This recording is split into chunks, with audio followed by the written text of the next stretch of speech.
Hello, my name is Harriton Botco and welcome to our show. I am interviewing a party list called Agila, Katutubo ng Katutubong Pilipino. I'm not interviewing myself, although yes, I am running. I'm also running for Congress in the district of Muntinlupa. There are 4 other contestants, and one being there for the last decade, if not going into 2. But you make that decision. Now we're going to talk about the party list. We have explained to you, we have informed you, we have educated you of the position, the presence of Aguila. They were there in 2010 and they lacked only some 40, 50,000 votes to get in, and they're coming in for a second time, refusing to give up because ang katutubo require representation as presented by Attorney Gil Valera. Hindi po Ray. However, as he says, si Attorney kumakanta rin po. Attorney, thank you very much for being here. Let's go into other issues, Attorney. Exactly where, if you were already the representative, you are now in Congress, how would you look at certain issues? For example, let's just go through the basics. The contentious RH law, positioning. Ano po ang position nyo doon? Honestly, I support the RH bill Okay. because even though I was raised up as a Catholic, having studied at the University of Santo Tomas as well as the Ateneo de Manila University, I really believe that in this case, we really need to wake up about the population explosion, and our meager resources, I believe, cannot really give a decent life to all the babies that we are producing. Sa bundok po, ganun din ba ang attitude ng mga inaron, mga 8, 10, 12 children? Ganun din nangyayari? Hindi naman. Noon unang panahon, uso yan sa amin. In fact, our Valera family is 9 siblings. Wow, marami rin kayo. My cousin has the former governor of Abra has 18 siblings. 18? Yes, 18. My gosh, kawawa naman yung inanay. But now we have awakened them up in a way because the average children in Abra as well as in Cordillera is about 6 children. Bumaba na yung average. But 6 still Mataas pa rin. mataas. Anong ideal nyo po? 3. 3, tama na. 3, yes. Let's go to guns. Position. Where do you stand on guns? I believe that people should be allowed to continue possessing guns as long as they are taught first how to be responsible gun owners, and maybe only a permit to possess but not permit to carry, because they can secure themselves in their homes, but when they go out, I believe there is enough policemen out in the streets to protect them anyway. The Americans, how do you feel about the Americans' influence in the country now that we have a problem with the Chinese, and then the Chinese, well, basically, let's just stay with the Chinese. How do you look at the Americans? Well, the Americans are playing their politics very well, considering that I believe that the Americans will not go to the extent of having war on China because of the Philippines. So, in the end, it will be the vested interest of the Americans that will prevail. And their vested interest is to continue having good relations with China rather than having good relations with Philippines but offending the Chinese feelings. So in other words, talo tayo. Opo. That's the reality. Because we are a poor country, China is a big superpower. How should we treat the Americans then? With, like for example, sumalsad yung guardian, di ba, sa Tubataha. Dapat yan, sigawan natin, bayad kayo, magalit tayo, mag-rally tayo sa US Embassy o makisama tayo sa Amerikano? We have to defend what our rights are. Even though we are a poor country until now, we have to tell them, you should pay. Dynasty, where do you stand on dynasty? Dynasty is here to stay. Okay, let's go to the economic provisions on charter change. Do you believe foreigners should be able to own property? Yes, very much. Because I really believe that for us to compete with the other countries beside us, like the other countries in Asia, then we should be able to change our constitution to allow foreigners to own land. So, Chacha. Uh, Agree ka sa Chacha. Opening the charter. Yes, yes. To do it once and for all. Yes. Where do you stand on the Senate giving, Enrile, the current events, di ba si Diaryo ngayon, ano? Nagka-saving sila for one reason or other because hindi nagamit yung budget ng isa o dalawa doon. Dumating yung panahon, after 1 year, may savings at ginawang gifts. Anong base niyo po doon? Anong position niyo doon? Well, I'm not in favor of what they are doing right now. Yung bangayan po kay Cayetano at kay Enrile, anong base niyo po doon? Well, it's a blessing in disguise because Sila nagtitirahan. the public is now being able to know what is really happening in the Senate. How would you analyze Congress today? Is it progressive? Is it doing its job? Kinukulang? Ano po position nyo? Watching Congress the way it's performed the last 3 years, the 15th Congress. They have done a good job lately, but there is more room for improvement. Kulang pa. Kulang pa. So, kunyari, sa 1 to 10, ang grade ko sa kanila ngayon, mga 7. Kulang pa. Passing lang. Passing lang. You belong to the judiciary. You have sworn to the Constitution and the laws of the land, being an attorney yourself. How do you look at the judiciary to current date? How would you measure the performance of the judiciary? Do we have justice? That's something that we can not be proud of because Ganda baliktad. Not be proud of. Sige. Kay Because- nahihiya! nahihiya ako kasi pagka tinanong sa akin ng isang kliyente kung gaano kabilis, ay huwag kang umasa na mabilis. Ang tanong mo dapat, gaano ka bagal. And the judicial process, Would you instigate judicial reform? they are now doing their level best, but again, it's also not enough. Like, they should, the court administrators should be more aggressive in supervising the performance of the judges. They are not doing that right now. How do you assess our President Pinoy?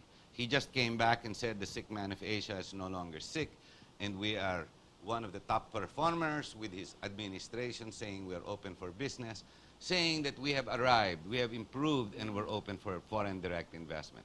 How do you assess Pinoy as a president? Well, he is... It's okay, you're on TV, everybody hears it. President Pinoy has very sincere intentions, but he has to work harder in supervising his people down under, because there is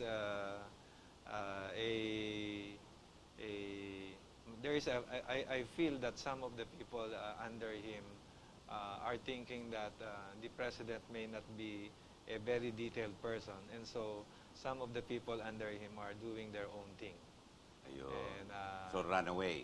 yes, Sa runaway so- government, hindi naman nakikita. Tama. Pero yung pinagmamayabang ni Pinoy na ang ekonomiya natin na maganda, I agree with that. It's maganda, but it's also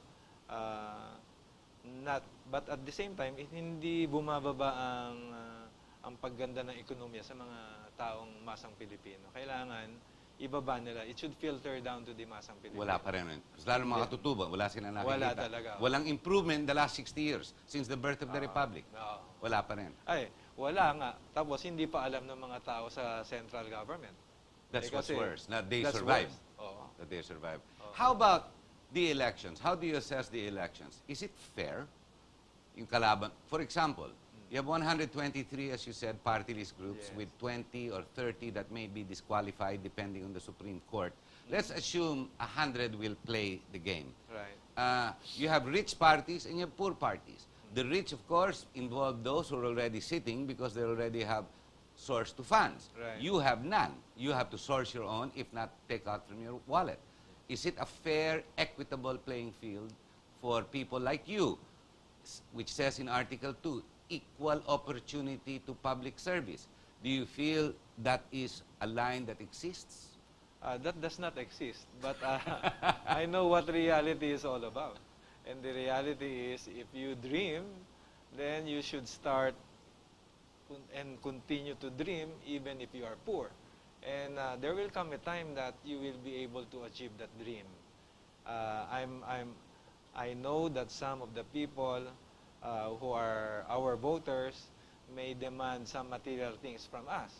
But with constant effort to convince them that that is a very short and narrow-mindedness, perhaps some of these people will transform themselves to being better voters. And I believe that in my case, in 2010, my son and I spent only about 8 million, and we were able to get 105,000 votes. I heard that one of the leading party list group who got 2 slots spent 140 million. And if we only had that kind of money, if we had only 16 million, then we could have garnered about 200 or 300,000 votes. Plus 140 million for just an election. Surely you can't call them marginalized, can you? They are not definitely marginalized, because how on earth can they have 140 million? So that's why I appreciate the effort of the COMELEC now to really purge the party list from pseudo party list. So, agree ka, maraming Yes. fake na party list na hindi dapat. Napakarami, even now. Nakikita mo na exposed ka. Pumasok sa first 82, pan pa rin yun. Meron Maraming pa rin- bogus pa rin. May mga nakalusot pa dun, mga 10. Kasi you're in that realm, nakikita mo who is who. Kasi yung 10 na yun, ang boto naman nila, hindi naman 7-0 katulad namin. They were able to sneak in by having a 4-3, 5-2 na decision ng COMELEC. Nakakalusot. Nakalusot pa rin. Do you believe we should continue with the presidential system or switch to a parliamentary? I believe in the parliamentary system of government because it will stop the election of a president who is merely popular but not qualified. Remember that the 60 or 70% masa determines who will be the next president. And this 60 or 70% masa may be cajoled of voting for a popular president, not based on the merits or qualifications or issues, but merely on popularity. It has got to stop. But in a parliamentary system of government, they will be electing members of the parliament who in turn will elect their prime minister. These members of the parliament, I'm sure, will be better choosers. Democracy, I believe, this is personal, okay, and I'll ask you to comment on this, is the democracy in the Philippines, okay, I believe is by the majority, how do you say it? They take over the majority. They purge us and they leave the minority who are more learned, who should be the ones to make the decisions. So it's really the majority who takes over. Kawawa-awa naman yung taong bayan. Do you agree this should continue to be the way, for example, in election? Ang majority nagro-rule, hindi naman yung learned, hindi yung mga aral eh. Kaya nga, if I have the guts in the 16th Congress, I may propose a bill that would require a condition for voters to vote, that they are taxpayers. At least. At You only least. have 2 million taxpayers. Patay kagad And- we have 55 million registered voters supposed Yes. to be, and only 2 million actually that pay taxes. And by doing that, the BIR should thank me because they will be expanding the tax base, as well as we will be hopeful that an increased number of electors will be the right electors because at least may taya sila. Dapat may stake yan eh. May stake. Kung wala kang stake, mga... Para kang senador, wala kang Oo. katakot-takot. Oo. Ang tawag ko naman dyan, pagka ganyan na nakakakuha ng boto sa malaki sa mga masang Pilipino, tyrannical majority. Tyrannical majority. Kasi majority nga, democracy. The rule of the majority is the rule of that we should follow. Pero not necessarily in our case. It's the abuse of the majority that takes over. Kawa-awa naman ng minority. Alam ko, maintindihan ako ng mga mahihirap kasi ang mga mahihirap, alam naman nila na pagka meron lang talagang totoong magaling na qualified, na sincere na leader at saka may balls, uunlad ang Pilipinas. But they celebrate a media-strong personality because his mother passed away, who was known to be a saint, only to find out the son voted against the church on the RH bill. So the popularity vote came. But the question is, let's go to the next topic. The indecent proposal in Congress, especially for those who come into position, is the money that comes into play. Now you're going to be exposed to hundreds of millions. How do you keep yourself from being corrupt? Well,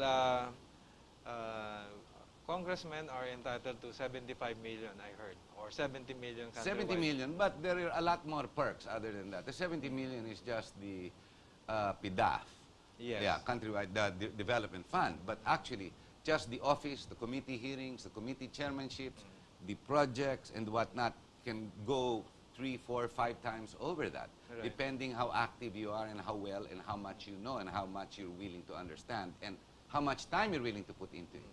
The point is, here is $500 million pesos. It's right in front of you. It's an indecent proposal, you have to admit. Bastos na proposal eh. How do you protect yourself from being corrupt and say, I want to help the Katutubo, and you have all this money coming in? How do you contain your sanity? Well, in the end, all Ang of hirap na question, ano? all of this will go back to the question of is that person who was elected as a party list representative sincere enough that his mission is not for himself but to really serve the party or interest of the Katutubong Pilipino. That's why in my platform, there's no way that we can be corrupt because most of our funds will be used initially to buy desktop computers. And desktop computers, you can easily audit if that is worth really 18,000. But other congressmen have other projects that cannot easily be audited. Like farm-to-market roads. Pagka in-audit yan, wala na yung farm-to-market road, binagyo eh. Diba? Fertilizer. Ay hindi, nailagay na namin yung fertilizer na yan, pero Naubos na, wala na. naubos na. So, mahirap i-audit kung talagang nagkaroon ng korupsyon. So, kami, hindi kasi a computer is just like a walis ting-ting. Oh, Madali balangin. madaling bilangin. Nasaan na? Nandoon. Hindi po pwedeng pag binili mo, after 1 year, wala na. No, because the computer has a lifespan of at least 3 years. And that's why we are not afraid to offer and promise to our voters that even in the lowland barangays, we can give them a computer because we can buy a lot of desktop computers. Nakakahiya nga eh. Yung gobyerno natin, pagka nagbigay ng 10 computer sa isang public elementary or public high school, parang akala mo napakaling big thing na. Nakakahiya rin at saka nakukonsensya ako kasi from the school where I come from, Yes. all of our students have laptops. If you go to Ateneo Law School, the library, every cubicle there has a computer. Sa atin, wala. Talagang kawawang-kawawa ang public school system natin. And that's why the quality of education of our public high school students has gone down. Nakakaya kasi ako, graduate ako ng Ramon Moises Saicobao High School, pero during our time, we were good. Ibang no, the public school of the last 30 years, 20 years ago is totally different from what it is Yes, today. Bumaba ang quality eh. Dati, Hari, yung Section 1 namin, lahat pumapasok sa UP. Biro mo, 100%. see the 100%. difference. Baliktad ngayon eh. Wala. Hirap Siguro na hirap makakapasa na lang, 5, 10. Hirap pa. Out of the 50 graduating students na Section 1. Di wala na sa Section 2, Section 3, wala na rin. How can you correct the politics in your area? For example, the local politics in the Katutubo area, in the indigenous areas. How are the politics up there and how could you correct it for better? Sa akin, di Katutubong Pilipino is an exploited people. And they are exploited because of their ignorance and innocence. And it really requires hard work on our part to immerse with them and to explain to them, even if we have to spend overnight in their tribes, just to tell them that this is now your opportunity, your right of suffrage, to elect good leaders so that your future will be secured for the better. It's a very hard act.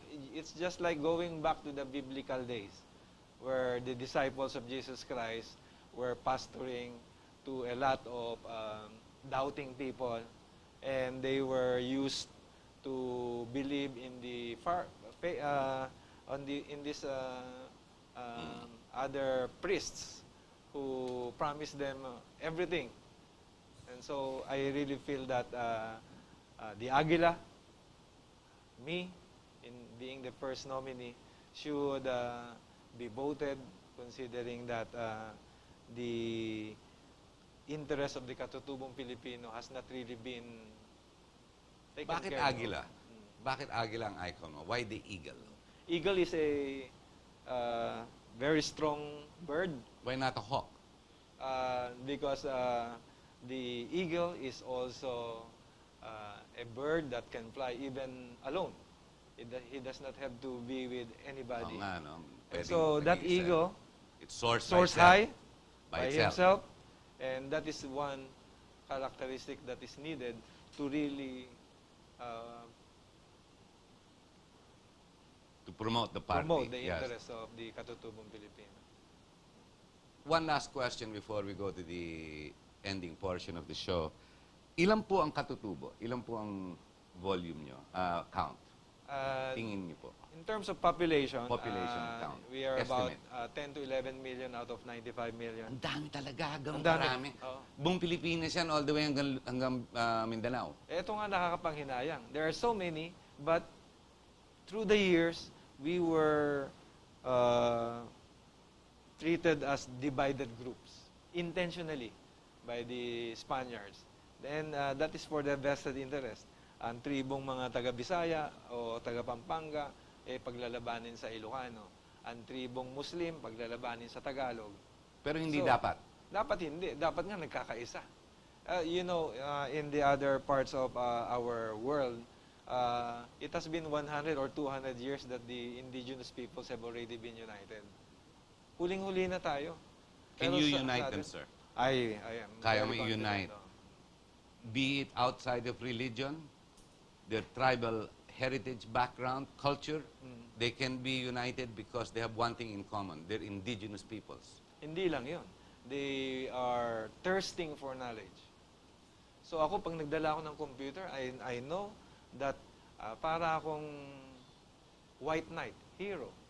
Kasi for the first time, here is a serious leader wanting to educate them na magtatagal. Kasi karamihan ng mga traditional Filipinos, pag umakyat sa bundok, anong dala? Sigarilyo, alak. Bearing gifts. Oh, yeah, false bearing gifts. Wala yun.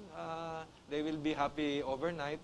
But some of the people are encouraged to vote for these people, these traditional politicians, na dapat hindi talaga. Kung Attorney, magkaisa lang. Okay. We're top of the hour. We're going to have to end the show. Ladies and gentlemen, this second half of the show, we presented to you exactly what Attorney Valera stands for, because after all, he will be the first nominee for the Aguila. That's number 93. So this is the number you have to memorize for the Aguila group. Now, before we end our show, I'd like to give the opportunity again to Attorney Valera to give your last parting message as we end the show, 1 minute, 1.5 minute, straight to our viewers, without my questioning you and badgering you. This camera, sir. Agila ng Katutubong You can speak Pilipino. in Ilocano as well, if you wish. Or Bisaya, Spanish, French, German. Wag na, kayo na po. Ang agila ng Katutubong Pilipino ay dapat nating mahalin, suportahan, sapagkat matagal nang naghihirap at mangmang ang karamihan nating mga kapatid sa kabundukan na Katutubong Pilipino. Bakit? Kasi lahat naman tayo ay may lahing katutubo. Kaya konsyensya na lang natin na sa darating na eleksyon, pagbigyan naman natin ang interes ng matagal nang nakalimutan ng mga kapatid natin. Yung mga ibang mga marginalized sectors, magdududa ka pa kung talagang sila ay marginalized. But in the case of Katutubong Pilipino, pag nakita mo ang estado nila sa kabundukan, iiyak ka, maaawa ka, gusto mo na pating ibigay ang inyong last centavo sa kanila bago ka umuwi, kahit maglakad ka pa uwi. Pero pagka natulungan nyo po ang Agila, tutulungan po natin sila na mag-akyat ng mga maraming computers, tutulungan po natin silang mag-aral ng internet, Microsoft Word, at saka email, para naman mabilis na panahon sila ay magkaroon ng magandang knowledge. We all know that knowledge brings them power, and it has been a long time that knowledge has not been brought to them at their doorsteps. Yan po ang Agila, at sana huwag niyong kalimutan yung number namin, 93. Yan, pang matalino, malapit sa 100. Doon na kayo sa Agila talaga. Thank you very much, Attorney Valera. The word I forgot when I was opening the second half of this show is the word oppression. Democracy in the Philippines is the oppression by the majority. These are not my words, but the words of the former foreign minister of Singapore when he was in Davos, when they were doing the world debate. It struck me that a statement like this would actually set us back and sit us into a position wherein democracy, tama nga naman, for the majority. But what if the majority is not a body politic? And all they want to do is watch the noontime shows and the nighttime shows that bear and offer gifts. What happens to the people who need to be body politic, who need to be concerned? We need to read. We need to listen. We need to understand. Yes, we do need to even watch TV. But of shows that will teach us, inform us, educate us, if necessary, of the real issues that come across us. Don't just believe everything that is thrown at you. Believe me, most of it, especially in media, are called fallacies. They're generated perceptions that create what we call non-truths because specific interests are brainwashing for their personal endeavors. Be careful. Huwag po magpasawi. Learn, understand, analyze, and have critical thought. Here at GNN and in Talk to Harry, we do our best to try and share with you the information as brought to you. Here, it is unedited. It is presented to you. It is questioned for your understanding. And thereafter, like now, at the end of the show, you decide. Do you want Agila to exist? Agila, number 93. Why? Do you want the people in the mountains to come down and ravage you because it is too inequitable, because things are no longer sustainable? But even before that, considering proper morals and values, we should share with everybody, not necessarily to the gifted, to the rich, and to make the rich even more disgustingly rich. I thought it's a democracy where justice prevails, but then again, the justice system, the judiciary, does not understand the meaning of that word. It understands legal, the legal procedure of things based on a constitution. But who creates that? Who creates all of this? It goes back to the representatives. So, if you don't vote wisely, kayo rin kawawa. Maraming salamat po. My name is Harry Tambuatco, and thank you very much. Sir.